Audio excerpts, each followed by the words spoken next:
मेरी उम्र उस वक्त कोई 12-13 साल थी। हम बहुत गरीब लोग थे। मुझसे बड़ी एक बहन थी, उसकी शादी होने वाली थी। वो इसी नगूमी की तरह खूबसूरत थी। हमारा आपस में इतना प्यार था कि रात को वो मुझे अपने साथ सुलाया करती थी। वो कहा करती थी कि मेरी शादी होगी तो मैं अहमद अली को अपने साथ ले जाऊंगी। लेकिन खानू भाई, खुदा ने उसकी किस्मत में शादी नहीं लिखी थी। हमारा गांव एक जंगल में था जिसमें शेर, भेड़िए और एक ख़ास किस्म के हिरन होते थे। अंग्रेज़ शिकार खेलने आया करते थे। कभी कभी कोई नवाब या कोई अमीरज़ादा भी आ जाया करता था। एक बार एक नवाब शिकार खेलने आ गया। 12-13 तो उसके साथ घोड़े थे, उसके बॉडीगार्ड और नौकर चाकर भी थे। और मैं और मेरी बहन जंगल में अपना काम काज कर रहे थे कि नवाब घोड़े पर सवार हमारे करीब से गुजरा। हम उसे देखने लगे। मैं सोच रहा था कि यह भी हमारी तरह इंसान है, लेकिन हमारी और इसकी किस्मत में कितना फ़र्क है। उसने घोड़ा रोक लिया और मेरी बहन को अपने पास बुलाया। बहन मेरे पीछे हो गई। मैं मर्दों की तरह आगे हुआ और उससे पूछा कि क्या बात है। उसने गुस्से से कहा कि उसने मुझे नहीं, लड़की को बुलाया है। मैंने कहा कि मैं इस लड़की का भाई हूँ, मेरे साथ बात करो। नवाब ने अपने आदमियों को इशारा किया। 2 आदमियों ने मेरी बहन को बाजुओं से पकड़ा और नवाब के पास ले गए। शायद नवाब ने इशारा किया था, जिस पर उन्होंने मुझे पीछे धकेल दिया। मैं सुन ना सका कि नवाब ने मेरी बहन के साथ क्या बातें की। मैंने देखा कि वो वहां से भागने लगी तो 2-3 आदमियों ने उसे पकड़ लिया। फिर वो उसे घसीट कर परे ले गए। मैं दौड़ता हुआ घर गया। अपने बाप को रोते हुए बताया कि एक घुड़सवार शिकारी ने मेरी बहन को पकड़ लिया है। हमारा गांव छोटा सा था। वहां कोई ऐसा आदमी नहीं था जो इतने अमीर आदमी के साथ बात करता।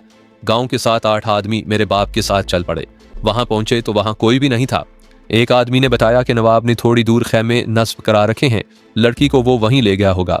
हम वहां जा पहुंचे। नवाब अपने खैमे में था। उसने मेरे बाप और गांव के 2 आदमियों को अपने खैमे में बुला लिया। मुझे अंदर ना जाने दिया गया। बहुत देर बाद मेरा बाप गांव के आदमियों के साथ खैमे से बाहर आया। उसकी आंखों में आंसू और हाथ में बहुत से नोट थे। हुआ ये था कि नवाब ने मेरे बाप को अंदर बुलाकर उससे मेरी बहन मांगी थी। वो उसे बीवी नहीं, दाश्ता बनाकर साथ लेकर जा रहा था। मेरे बाप ने इनकार किया तो नवाब ने उसे कहा कि वो लड़की को छोड़ेगा नहीं, खा मेरा बाप किसी भी अदालत में चला जाए। गांव के आदमियों ने मेरे बाप से कहा कि उसकी कोई नहीं सुनेगा।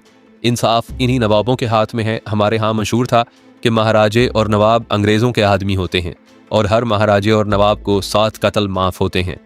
सुना है कि नवाब ने मेरे बाप को कत्ल की धमकी भी दी थी। बाप के हाथ में नवाब ने इतनी रकम दे दी जो हम लोगों ने पहले कभी नहीं देखी थी।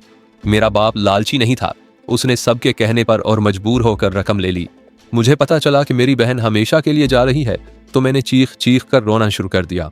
खैमे में मेरी बहन ने मेरे लिए रोना शुरू कर दिया। मैं कहता था कि मैं भी बहन के साथ जाऊंगा। लोगों ने नवाब को बताया कि मेरी और बहन की मोहब्बत कैसी है। नवाब ने मुझे अपने पास रख लिया और मेरे बाप से कहा कि वो मुझे अपने खास महल में मुलाजमत देगा और मैं अपनी बहन के साथ रहूंगा। ये फैसला सुनकर मुझे तसल्ली हो गई। दूसरे दिन नवाब वापसी के लिए चल पड़ा। मैं तो उसे हिंदुस्तान का बादशाह समझता था। उसके साथ नौकरों का एक जत्था था। बड़ा लंबा सफ़र तय करके हम हिंदुस्तान में नवाब के महल में पहुंचे। मुझे महल में ख़ास मुलाजमों में रखा गया। मुझे बड़ा अच्छा लिबास दिया गया। खाना बहुत अच्छा मिलता था। लेकिन ये देखकर मुझे बहुत रंज हुआ कि नवाब के पास बहुत सी औरतें थीं जो महल में रहती थीं। ये नवाब के हरम की दाश्ताएं थीं। उन पर हीजड़ों का पहरा रहता था। हरम में सिर्फ हीजड़े जा सकते थे। मैं जूं जूं बड़ा होता गया, मुझ पर महल के राज खुलते गए। हरम की नौजवान लड़कियां नवाब को अपने हाथ में लेने के लिए बड़ी उस्तादी से चालने चलती थीं। महल के दरबारी नवाब की खुशनुदी हासिल करने के लिए ऐसी ऐसी चालाकियां खेलते कि इंसान दंग रह जाता था। मेरे भी हमदर्द पैदा हो गए थे क्योंकि मेरी बहन अभी नौजवान थी और वो खूबसूरत भी थी। मेरे जो हमदर्द थे वो अपने मुखालफों को नवाब की नज़रों में गिराने और ख़ुद को उसकी नज़रों में लाने के लिए मुझे और मेरी बहन को इस्तेमाल करते थे। मैं तुम्हें कौन कौन सी उस्तादी और चालाकी बताऊं? तुम यही समझ लो कि मैं 14-15 साल की उम्र में ही पूरी तरह चालाक और होशियार हो गया। लेकिन मैं अपनी बहन को वहां से निकालने की तरकीबें सोचता रहता था। हरम के 2 हीजड़े भी मेरे हमदर्द बन गए थे। मैं उस उम्र में दुबला पतला हुआ करता था और मेरी शक्ल सूरत और रंग रूप भी अच्छा था। मुझे एक आदमी ने एक रोज कहा कि उन हीजड़ों के साथ मैं गहरी दोस्ती ना रखूं, वरना ये मुझे भी हीजड़ा बना देंगे। मैं मोहतात तो हो गया, लेकिन इसी को मैंने अपनी बहन का रिहाई का जरिया बनाने का इरादा कर लिया। मैंने दोनों हीजड़ों के साथ दोस्ती गहरी कर ली। एक रोज एक हीजड़े ने मुझे बेहतर जिंदगी और बेशुमार आमदनी के सबज बाग दिखाकर कहा कि मैं ख्वाजा सरा बन सकता हूँ। उसमें दरअसल उन हीजड़ों का अपना फ़ायदा था। मैंने कहा कि मैं उनमें शामिल हो जाऊंगा, लेकिन शर्त यह है कि वो मेरी बहन को फरार करवा दें। मैंने ज़बान के वो दाव पेच इस्तेमाल किए जो मैंने महल में सीखे थे। हीजड़े मान गए। हरम से किसी औरत को निकालना मुमकिन नहीं था, लेकिन दोनों हिजड़ों ने यह काम कर दिया। एक रात उन्होंने मेरी बहन को निकाल दिया। अब यह मेरा काम था कि मैं बहन को साथ लेकर अहाते से निकाल ले जाता। मैंने खतरा मोल ले लिया और बहन को साथ लेकर महल के अहाते के बाहर वाले गेट से निकल गया, मगर पीछे किसी ने शायद मुखबरी कर दी थी। महल की पुलिस के कुछ आदमी हमारे पीछे आए। हम इधर उधर छुपते रहे, लेकिन पीछे से एक गोली चली जो मेरी बहन को लगी। उसकी तो आवाज़ भी ना निकल सकी। मैंने उसकी नब्ज़ पर हाथ रखा, दिल पर हाथ रखा, वो मर चुकी थी। पुलिस सर पर आ रही थी। मैं भाग उठा। अब मैं अकेला था, रात का वक्त था। मैं निकल आया। बहन के गम ने मुझे पागल कर दिया। मेरी उम्र 15 साल हो चुकी थी। मैं उस शहर से ही निकल आया। मैंने 3 जगहों पर नौकरी की। इस दौरान मैंने उर्दू लिखनी और पढ़नी सीख ली थी। बहन की याद मुझे जीने नहीं दे रही थी। इंतकाम की आग अलग थी। मेरे दिल से इंसानों का प्यार निकल गया। मेरा दिमाग रोशन हो चुका था। मैं अब आसाम का देहाती नहीं था। 18 साल की उम्र में बंगाल पुलिस में भर्ती हो गया, मगर याराना मुजरिमों के साथ रखा। मेरा दिमाग साजिशी था और मैं ज़बान का जादू चलाने का भी माहिर हो गया था। इस वस्फ की बदौलत मुझे जल्द तरक्की मिल गई और मैं हेड कांस्टेबल हो गया। बन मंदिर तक भी मेरी रसाई हो गई। मैं बड़ी मुद्दत बाद अपने गांव गया। मेरा घर उजड़ चुका था। मेरी माँ मेरे और मेरी बहन के गम में मर गई और 1 साल के बाद मेरा बाप भी मर गया था। उसके बाद मैं उधर नहीं गया। जुर्म, गुनाह और वहशीपन मेरी फितरत बन चुके थे। मुझे अब इंसानियत के खिलाफ चलकर ही सुकून मिलता है। तुम अब पुरसकून और पाक साफ जिंदगी की बातें कर रहे हो खानू। मेरा दिमाग इन बातों को कबूल नहीं करता। मेरे अंदर चैन और सुकून नहीं रहा। मुझे सांप कह लो, मैं सिर्फ डंक मारना जानता हूँ। मैं कह चुका हूँ कि मैंने अहमद अली को इस जज्बाती हालत में पहले कभी नहीं देखा था। मैं तो उसे खुशबाश और लापरवाह सा आदमी समझता था, मगर उसने जिंदा दिली और मुस्कुराहटों में जहर छुपा रखा था। उसके साथ जो जुल्म हुआ उसे मैं बहुत अच्छी तरह समझ सकता था। मेरे बाप को रुपए पैसे वालों ने कत्ल कर दिया और दंदनाते फिर रहे थे। अहमद अली ने अपने जख्म दिखाकर मेरे जख्म खोल दिए। बन मंदिर ने और इन हालात ने जिनमें से मैं गुजरा और गुजर रहा था, मुझे अपने बाप का कत्ल भुला दिया था, लेकिन ये एक जहर बनकर मेरी रगों में उतर गया था। मुझे भी इंतकाम लेना है अहमद अली, मैंने कहा। मैं अपने बाप के खून का बदला लूंगा। मैं तुम्हारी बहन के खून का बदला लूंगा। तुम इंसाफ पैसे से हासिल कर सकते हो या पिस्तौल से? अहमद अली ने कहा। दुनिया का कारोबार बेइंसाफी पर चल रहा है। मगर अहमद अली, मैंने कहा, असल मसला यह है कि यहाँ कब तक रुकना है? हमें यहाँ से निकलना है, अहमद अली ने कहा, लेकिन बयान की इजाज़त के बगैर हम नहीं जाएंगे। उसकी इजाज़त मिल जाएगी तो वो 2-3 अपने आदमी हमारे साथ कर देगा जो हमें सीधे रास्ते पर डाल आएंगे। यहाँ ज़्यादा रुकना ठीक नहीं खानू। तुम यहाँ सुकून और इत्मीनान देख रहे हो, लेकिन इस सुकून में से ऐसे ऐसे तूफान उठा करते हैं जिनमें हम दोनों सूखे पत्तों की तरह उड़ जाएंगे। मैं इन लोगों को जानता हूँ। हम दोनों के लिए नगूमी सबसे बड़ा खतरा है। ये तुम्हें चाहती है और तुम जानते हो कि वो तुम्हें क्यों चाहती है। इनकी दुनिया बड़ी पुरस्कार है। क्या यहाँ वाकई रूहों की हुक्मरानी है? तुम भी देहाती हो खानू, मैं भी देहाती हूँ, अहमद अली ने कहा। हम रूहों, बदरूहों, जिन्नों और चुड़ैलों को मानते हैं। हो सकता है यहाँ रूहें और बदरूहें आती हों, लेकिन ये बिल्कुल सच है कि यहाँ ऐसे आदमी और 1-2 औरतें मौजूद हैं जिनके पास एक इल्म है। उससे वो किसी भी आदमी को नुकसान पहुंचा सकते हैं। उसे हम काला इल्म कहते हैं। मैंने कहा, हमारे यहाँ ऐसे आदमी मौजूद हैं जो किसी से पैसे लेकर उसके दुश्मन को नुकसान पहुंचाते हैं। बन मंदिर में 2 आदमियों के पास ये इल्म था, अहमद अली ने कहा। रानी भी ये इल्म जानती थी। उसी से तुम्हें उन्होंने अपने कब्जे में लिया था। ये बड़ा खतरनाक इल्म है। उसके अलावा भी कुछ खतरे हैं। हम यहाँ नहीं रह सकते। कुछ दिन रुक जाएंगे। मैं बयान पर अपना असर डाल लूंगा। हमें जो झोंपड़ा दिया गया था वो पहाड़ी की ढलान पर था। अगली सुबह अहमद अली गहरी नींद सोया हुआ था। मुझे मालूम था कि वो मजीद 3-4 घंटे सोएगा। उसे उन लोगों की बनाई हुई ताड़ी बहुत पसंद थी। रात को जब हम बातें करके सोने लगे तो वो बहुत सी ताड़ी पी गया था। मुझे तो उसका जायका ही पसंद नहीं था। वो अब बेहोशी जैसी नींद सोया हुआ था। मैं झोंपड़े से निकला और ऊपर चला गया। पहाड़ी का सब्जा बहुत ही दिलकश और दिलफरेब था। ऊपर जाकर देखा, दूसरी तरफ की ढलान और ज्यादा हसीन थी। सामने उसी जैसी एक और टीकरी थी। उन दोनों के दरमियान खुली जगह थी जिसमें घास थी और घास में रंग बिरंगे फूल खिले हुए थे। माहौल बड़ा ही पुरसकून था। मैं दूसरी तरफ ढलान से उतरने लगा। दरख्त भी थे जिनकी हरियाली हमारे इलाके के दरख्तों से ज्यादा चमकदार और दिलनशीन थी। मैं इस माहौल और फिजा में मखमूर सा हुआ जा रहा था और मैं उन लोगों के इस अकीदे को सही मानने लगा था कि ये रूहों का देश है। मुझे किसी के कदमों की आवाज़ सुनाई दी। देखा तो नगूमी ढलान पर चली आ रही थी। उसके होंठों पर मुस्कुराहट और अंदाज में बच्चों की सी शौखी थी। मैं रुक गया। उसने बड़ी बेतकल्लुफी से मेरा बाजू पकड़ लिया और मुझे बिठा लिया। उसने पूछा, कहाँ जा रहे हो? मैंने बताया कि वैसे ही बाहर निकल आया था। मुकद्दस बाप ने तुम्हें यहाँ रहने को कहा है? उसने पूछा। कहता तो यही है कि ना जाओ, यहाँ ना रहना खानू, नगोमी ने कहा। मुकद्दस बाप की बातों में ना आ जाना, वो ऐसी ही बातें करता रहता है। यहाँ से जल्दी निकलने की फिक्र करो। हमें रास्ते का इल्म नहीं, मैंने कहा। तुम्हारे मुकद्दस बाप को नाराज करके हम यहाँ से नहीं निकल सकते। मैं तुम्हें रास्ता बताऊंगी, नगोमी ने कहा। मैं तुम्हारे साथ होंगी। तुम मेरे बगैर यहाँ से नहीं जाओगे और मैं तुम्हारे बगैर नहीं रह सकती। मैं तुम्हारे बगैर जा सकता हूँ नगोमी, मैंने कहा, और मैं तुम्हारे बगैर ही जाऊंगा। उसने बच्चों की तरह मचलते हुए कहा कि वो अपने कबीले में और इन झोंपड़ों में नहीं रहना चाहती। उसने माबी से भी यही कहा था। मैंने उसे टालने के लिए बहुत कुछ कहा, लेकिन वो टलने के बजाय मुझ पर अपने हुस्न का तिलिस्म तारी करने की कोशिश करने लगी। एक तो वो थी ही हसीन, दूसरा उसने अंदाज ऐसा इख्तियार कर लिया जो इंसान की फितरी कमजोरी को एक कुव्वत बनाकर इंसान को चारों शाने चित गिरा देता है। मुझ जैसे तनोमंद जवान के लिए इस इश्ताल का मुकाबला खासा मुश्किल हो रहा था। मैं हमेशा के लिए तुम्हारी हो जाऊंगी, उसने बाहें मेरे गले में डालकर कहा। मैं अब भी तुम्हारी हूँ। मेरे कबीले की कोई औरत इतनी बड़ी कुर्बानी नहीं दे सकती जो मैं दे रही हूँ। मैं तुम्हें अपना देवता समझती हूँ। मैं बेकाबू हुआ जा रहा था। मैं फरिश्ता नहीं था। मुझे याद आ रहा था कि अहमद अली ने मुझे बड़ी सख्ती से कहा था कि मैं नगोमी से बचूं। अब मैं नगोमी के इतने करीब बैठा था कि मैं उसकी सांसों की और उसके जिस्म की बू सूंघ रहा था। मैं उठ खड़ा हुआ।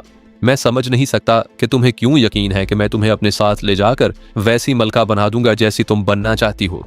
मैंने कहा, मैं माबी के पाए का उस्ताद नहीं हूँ। मैं फिर भी तुम्हारे साथ चलूंगी, उसने कहा। मैं कुछ और कहे बगैर वहां से आ गया। मैंने ऊपर आकर नीचे देखा। नगोमी वहीं खड़ी मेरी तरफ देख रही थी। अहमद अली अभी तक सो रहा था। मेरी जज्बाती हालत इतनी बिगड़ गई थी कि मेरे बस से बाहर होती जा रही थी। मुझे ये ख्याल भी आने लगा कि नगोमी जैसी खूबसूरत लड़की को ठुकरा कर मैंने गलती की है। करते करते मेरे जहन में कशमकश शुरू हो गई। मैं इतना परेशान हुआ कि मुझे गुस्सा आ गया। मैंने अहमद अली का टखना पकड़ा और जोर से झंझोड़ा। वो हड़बड़ा कर उठा। क्या हुआ, क्या हुआ? उसने पूछा। क्यों जगा दिया है मुझे? मैंने उसे बताया कि नगोमी मिली थी और उसने क्या कहा और क्या किया। लोहे की तरह पक्के रहना खानू, अहमद अली ने कहा।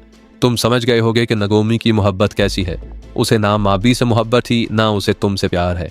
उसे शहर की जिंदगी से और दौलत से प्यार हो गया है।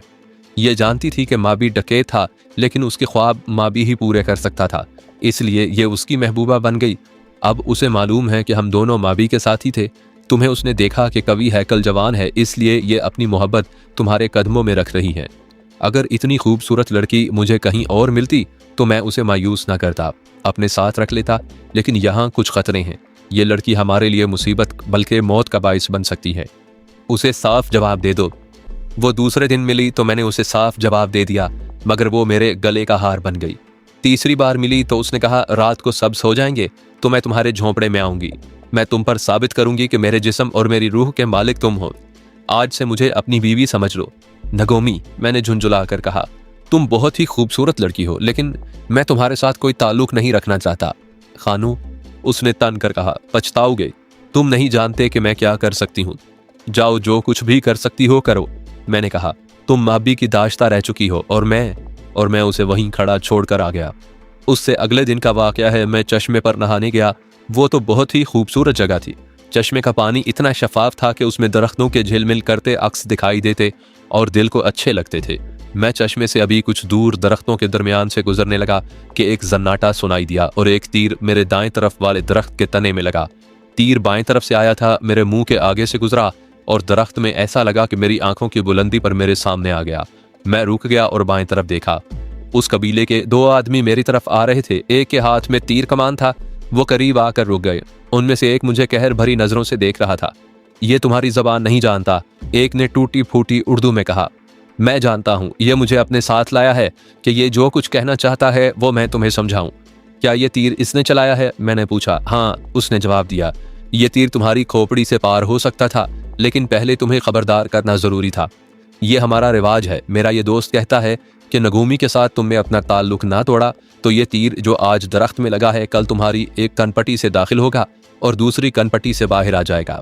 नगोमी इसकी है, इसकी शादी नगोमी से होगी। तुम नगोमी को गुमराह कर रहे हो। उसे कहो कि नगोमी से कहे कि मेरे पीछे ना फिरे। मैंने कहा, मैं नगोमी के साथ कोई ताल्लुक नहीं रखना चाहता। मैं यहाँ से जा रहा हूँ। और उसे कहो कि मैं ये बात उससे डर कर नहीं कह रहा। मैं उसकी हड्डी पसली एक कर दूंगा। मुझ पर तीर चलाकर उसने मेरी तौहीन की है। मेरे पास राइफल है जिससे मैं उसके पूरे कबीले को ख़त्म कर सकता हूँ। उसने तीर चलाने वाले को मेरा जवाब सुनाया। उसने सुनकर अपनी कमरबंद से खंजर निकाला और उसकी नोक अपनी शहादत की उंगली में मारी। वहां से खून निकला। उसने ये उंगली मेरे माथे पर रख कर इस तरह दबाई जिस तरह कागज पर अंगूठा लगाया जाता है। फिर उसने हाथ आगे किया। मैंने उसका हाथ मुसाफे के अंदाज से अपने हाथ में ले लिया। अब तुम दोस्त हो, दूसरे ने कहा। ये शख्स तुम पर अपना खून भी कुर्बान कर देगा। तुम ख्याल रखना कि नगोमी तुमसे ना मिले। उस रोज नगोमी मुझसे ना मिली। मैंने उसे देखा ही नहीं। रात भी गुजर गई। मैं सुबह जागा और उठ खड़ा हुआ। मुझे चक्कर आ गया। मैं बैठ गया। मैं फिर उठा। जब दरवाजे की तरफ चलने लगा तो ऐसे लगा जैसे मेरे पाँव के साथ वजन बंधा हुआ हो। टांगे भी अकड़ी अकड़ी सी महसूस हुई। मैं बड़ी मुश्किल से दरवाजे तक पहुंचा। जिस्म का ये हाल हो गया जैसे मैं सारी रात पहाड़ों पर पैदल चलता रहा हूं और थक कर चूर हो चुका हूं। मेरे जिस्म से जान निकली जा रही थी। शायद मुझे बुखार हो गया था, लेकिन मेरा जिस्म ठंडा था।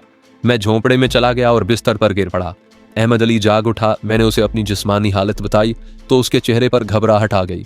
उसने मुझे उठने और जरा चलने को कहा। मैं उठा तो मेरे कदम डगमगाए। मुझे अपनी हालत पर रोना आ गया। मैंने भी ये महसूस किया कि मेरे दिल पर एक खौफ सा है और मुझ में मर्दानगी और दलेरी नहीं रही। मैं दरवाजे की तरफ देख रहा था। चीलों जितने बड़े चमगादड़ का एक गोल आता नजर आया। मुझ पर खौफतारी हो गया। चमगादड़ उड़ते आए और दरवाजे में से दाखिल हो गए। मैंने उनसे बचने के लिए सर फर्श पर लगा दिया और चिल्लाया, अहमद अली बाहर को भागो, ये तो सैकड़ों हैं। क्या सैकड़ों हैं खानू? अहमद अली ने मेरे पास आकर कहा। क्या हो गया है तुम्हें खानू, होश में आओ। वो मुझे कंधों से पकड़कर सजदे से उठाने लगा। मुझे चिमगादड़ों के परों की आवाज और उनकी खौफनाक ची ची सुनाई दे रही थी। मैं सर उठा नहीं रहा था। खानू, अहमद अली मुझे झंझोड़ रहा था। यहाँ कुछ नहीं है यार, सर उठा कर तो देखो। मैंने सर उठाया तो वहां एक भी चिमगादड़ नहीं था। मैंने अहमद अली से कहा कि मैंने सैकड़ों चिमगादड़ें अंदर आते देखे हैं। मैं खौफजदा नजरों से दरवाजे की तरफ देख रहा था तो दरवाजे में नगोमी खड़ी नजर आई। अब भी वक्त है खानू, उसने कहा, मेरी बात मान जाओ।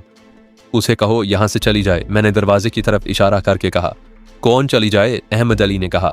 यहाँ तो कोई नहीं खानू। नगोमी वहीं गायब हो गई। मैं खौफ से कांपने लगा। वही हुआ जिसका मुझे डर था, अहमद अली ने कहा। यह नगोमी की कारस्तानी है। मैं बयान के पास जाता हूँ, अपने दिल को मजबूत रखना। और वो दौड़ता हुआ बाहर निकल गया। मैं उठा लेकिन मेरी टांगे मेरा बोझ ना सहार सकी। मैं बैठ गया। मुझे मगरमच्छ ने पकड़ लिया था तो मैं डरा नहीं था। मैं जेल में बंद हो गया और फांसी का तख्ता सामने नजर आ रहा था तो भी मैं नहीं डरा था। मैं बेवकूफ़ी की हद तक दलेर था, मगर अब ये हाल हो गया कि मेरे आंसू निकल आए। ख्याल आया कि मैं नगोमी की बात मान लूं और परवाह ना करूं कि इसका नतीजा क्या होगा। मैं उस वक्त घुटनों में सर दिए रो रहा था जब बयान और अहमद अली आए। मैंने सर उठाया तो वो दोनों यूं लगे जैसे जल्लाद हों और मुझे कत्ल करने आए हों। मेरा जिस्म कांपने लगा, ऐसा खौफ कि मैं बैठे बैठे पीछे को सिरकने लगा। फिर अपने दोनों बाजू अपने मुंह के आगे कर लिए। मेरी तरफ देखो, बयान ने कहा और मेरे बाजू मेरे चेहरे से हटाए। मैंने डरते डरते उसकी तरफ देखा। उसने आंखें मेरी आंखों में डाल दी और एक अंगूठा मेरी एक कनपट्टी पर और दूसरा दूसरी कनपट्टी पर रखकर अंगूठे दबाए। मैं कोशिश के बावजूद नजरें नीची ना कर सका, जैसे उसकी आंखों ने मेरी आंखों को जकड़ लिया हो। उठो, उसने मेरे सर से अपना हाथ हटाकर कहा। मेरे साथ आओ, और वो बाहर को चल पड़ा। तुम भी आ जाओ अहमद अली। मैं उठा तो महसूस किया कि जिस्म में कुछ जान आ गई है, लेकिन मैं ये भी महसूस कर रहा था कि मेरा दिमाग मेरे कब्जे में नहीं। बयान ने मुझे हिप्नोटाइज कर लिया था और अब मैं उसकी कुव्वत के असर से चल रहा था। हम झोंपड़े से उतर रहे थे। बयान रुक गया। वो दाएं तरफ देख रहा था। मैंने भी देखा। एक तीर जमीन में उतरा हुआ था और ये तीर कव्वे जैसे एक काले परिंदे में से गुजरा हुआ था और मरे हुए उस परिंदे ने अपनी चोंच में एक स्याह बिच्छू पकड़ा हुआ था। बिच्छू मरा हुआ था। बयान ने जाकर तीर जमीन से निकाला और नीचे उतरने लगा। उसके चेहरे का रंग बदल गया था और उसे चुप लग गई थी। मैंने एक अजीब चीज महसूस की। बयान ने जब तीर जमीन से निकाला तो मुझे अपने सर में ऐसे महसूस हुआ जैसे उसमें लंबी सुई उतर गई थी जो किसी ने निकाल दी है। पीछे दर्द की हल्की सी टीस रह गई, लेकिन मैं अपने आप पर कोई असर साफ महसूस कर रहा था। बयान हमें अपने झोंपड़े में ले गया और कहने लगा कि मुझ पर उनके खास इल्म का अमल किया गया है। उसको हम काला इल्म कहा करते हैं। मैंने उसे बताया कि नगोमी मेरे पीछे पड़ी हुई थी कि मैं उसे यहाँ से निकाल ले जाऊं। फिर मैंने बयान को बताया कि 2 आदमियों ने मुझ पर तीर चलाकर धमकी दी थी कि मैं नगोमी के साथ बात भी ना करूं। मैंने पूरी तफसील सुनाई। देखना यह है कि तुम पर यह अमल नगोमी ने कराया है या उस आदमी ने। बयान ने कहा, हमारा तरीका कुछ और है, लेकिन नगोमी मेरी अपनी बेटी है। उससे मुझे इतना प्यार है कि मैं उसे सारे कबीले में रुसवा नहीं करना चाहता। मुझे उस आदमी पर भी शक है जिसने तुम्हें धमकियां दी हैं। ये किसी ने भी किया है, अहमद अली ने कहा। हमें इससे कोई गर्ज नहीं, तुम इसे इस असर से आज़ाद कर दो, फिर हमें इजाज़त दो कि हम यहाँ से चले जाएं। मैंने बोलने की कोशिश की लेकिन मेरी ज़बान हकला गई। मैं कहना कुछ और चाहता था लेकिन मेरी ज़बान से कुछ और निकल रहा था। मैं सटपटा कर चुप हो गया। अहमद अली अकल वाला था, मैं जो कुछ कहना चाहता था वो उसने कह दिया। मुकद्दस बाप, अहमद अली ने कहा, हम शरीफ लोग नहीं लेकिन हमारी शराफत देखो। तुम्हारी बेटी इसके साथ जाने को तैयार थी लेकिन इस शख्स ने इतनी खूबसूरत लड़की को ठुकरा दिया। इसे मैंने बताया था कि यहाँ काला इल्म भी चलता है और नगूमी इसे काले असर में ले सकती है। फिर भी मेरे इस भाई ने सिर्फ तुम्हारी मोहब्बत और इज्जत की खातिर नगूमी जैसी लड़की को नाराज़ किया और अपनी ये हालत बना डाली। मैं इसका सिला दूंगा, बयान ने कहा। हम लोग किसी का एहसान चुकाने के लिए अपनी जान भी दे दिया करते हैं। तुम हमें यहीं रहने क्यों कह रहे थे? अहमद अली ने कहा, हम इन हालात में यहाँ नहीं रह सकते। दूसरी वजह यह है कि हम यहाँ रहे तो नगूमी खानू के पीछे पड़ी रहेगी। खानू आखिर इंसान है, हो सकता है ये नगूमी के असर में आ जाए और ये हमें बताए बगैर यहाँ से भाग जाएं। नगोमी यहाँ से निकलने के रास्ते जानती है। हाँ, तुम्हें यहाँ से चले जाना चाहिए, बयान ने कहा। बयान बाहर निकल गया। कुछ देर बाद थोड़ी दूर एक ढोल जैसी थाप सी बजने लगी जिसमें मौसीकी नहीं थी। मेरी हालत बिगड़ रही थी। मैं बेहोश न हुआ, बाहर की आवाज़ मेरे कानों में पड़ती नहीं। बाहर उन लोगों का शोरगुल बढ़ता जा रहा था। बहुत वक्त गुजर गया तो 2 कबायली आए। उन्होंने मुझे सहारा देकर उठाया और सहारा देकर बाहर ले गए। बयान का झोंपड़ा जरा बुलंदी पर था। मैंने देखा कि वहां से 200 आदमी एक दायरे में खड़े थे। उनके पीछे औरतें थीं। बयान एक ऊंची जगह खड़ा तकरीर कर रहा था। मुझे और अहमद अली को वहीं ले गए और बयान के पास खड़ा कर दिया। बयान गुस्से में बोल रहा था। उसके इशारे पर एक ज़ईफ बूढ़ा लोगों के दायरे के दरमियान में आकर हाथ में 2-2.5 फुट लंबा डंडा खड़ा था जिस पर कई रंगों के कपड़े लिपटे हुए थे। उसके एक सिरे पर परिंदों के चंद एक पर बंधे हुए थे जिनमें कुछ सफ़ेद और कुछ काले थे। ये वही ज़ईफ बूढ़ा था जिसने बयान के आगे सजदा नहीं किया था। वो बूढ़ा पहले मेरे पास आया और डंडा मेरे सर तक ले जाकर इस तरह मेरे पांव तक ले गया कि डंडा कांप रहा था। बूढ़ा मुंह ही मुंह में कुछ बोल भी रहा था। वो 3 बार डंडा मेरे सर से पांव तक इस तरह ले गया कि डंडा मेरे जिस्म से 1-2 इंच दूर रहा और आहिस्ता आहिस्ता मेरे पांव तक गया। इस दौरान बूढ़े ने अपनी आंखें मेरी आंखों पर मरकूज रखीं। मैं अपने जिस्म के अंदर कोई असर सरायत करता महसूस कर रहा था। वो मुझसे हट गया और डंडा बुलंद करके उसे इस तरह हिलाता रहा जैसे उसका हाथ कांप रहा हो। वो लोगों के दायरे में घूम गया। दायरे के वस्त में आकर उसने बाजू बुलंद किए और आसमान की तरफ मुंह करके कुछ बोला। वहां इतने ज्यादा आदमी खड़े थे, उनके पीछे औरतें और बच्चे खड़े थे, लेकिन सब पर ऐसी खामोशी तारी थी जैसे वहां एक भी इंसान मौजूद ना हो। बूढ़ा एक तरफ गया और झुका। अब उसके हाथ में वो तीर था जो एक परिंदे के जिस्म में से गुजरा हुआ था और परिंदे के मुंह में स्याह बिच्छू था। बूढ़े ने लोगों के दायरे के वस्त में तीर जमीन में गाड़ दिया। इसके साथ ही किसी औरत की चीख सुनाई दी। आदमियों का दायरा टूट गया। मैंने देखा कि नगोमी जमीन पर पड़ी इस तरह तड़प रही थी जिस तरह मुर्गी की गर्दन पर छुरी फेर कर फेंक दिया जाता है। इसके साथ ही मेरे जिस्म में ताकत वापस आ गई और मेरा दिमाग काम करने लगा। मैं और कुछ न देख सका। बयान हमारे पास आ गया। उसने हमें कहा कि हम अपने झोंपड़े में चले जाएं। 2 आदमी किसी वक्त हमारे पास आएंगे और हमें इस इलाके से बाहर निकाल आएंगे। ये 2 आदमी सूरज गरूब होने से पहले हमारे पास आ गए। अहमद अली उनकी ज़बान समझता था। वो हमें साथ लेकर चल पड़े। मैंने अहमद अली से कहा कि इनसे पूछो कि नगोमी अब किस हाल में है और हमारे आने के बाद वहाँ क्या हुआ था। अहमद अली ने उनसे पूछा। उसने उनका जवाब सुनकर मुझे बताया कि ये कहते हैं कि उन्हें कबीले के मुतल्लिक कोई बात करने की इजाज़त नहीं। बयान ने उन्हें कहा था कि वो हमें बयान के पास ना आने दें। हम खामोश हो गए और वो खामोशी से हमारे आगे आगे चलते रहे। हम पहाड़ों के दरमियान जा रहे थे। सूरज गरूब हुआ, शाम तारीख हो गई। हम चले जा रहे थे। तकरीबन 2 घंटों के बाद वो दोनों रुक गए। उन्होंने हमें वहीं खड़ा रहने को कहा और कहीं चले गए। 15-20 मिनट के बाद वो वापस आए और हमें अपने साथ ले गए। वो एक नदी का किनारा था। वहाँ छोटी सी एक कश्ती बंधी हुई थी। उन्होंने अहमद अली के साथ कुछ बातें की। फिर हम दोनों कश्ती में बैठ गए। उन्होंने रस्सा खोलकर कश्ती को धकेल दिया। कश्ती नदी के बहाव के साथ बहने लगी। वो दोनों तारीकी में हमारी नज़रों से ओझल हो गए। ये कश्ती दरख्त के तने से बनाई गई थी। अहमद अली ने कहा, इसका कोई तख्ता अलहदा नहीं, तने को अंदर से काट कर इसे कश्ती की शक्ल दी गई है। ये उनकी अपनी नहीं, ये उनके किसी दुश्मन कबीले की होगी या करीब कोई गांव होगा। कश्ती वहां के किसी रहने वाले की होगी। बयान को मालूम होगा कि यहाँ कश्तियाँ बंधी रहती हैं। बयान के यह आदमी मुझे बता गए हैं कि बयान ने उन्हें कहा था कि कोई कश्ती नजर आए तो उसमें हमें बिठा दे। उन्होंने मुझे बता दिया है कि हमें बहाव के साथ जाना है और दूसरे किनारे पर हमें कहाँ उतरना है। नदी का बहाव तेज था। हमारी कश्ती नदी के रहमो करम पर जा रही थी।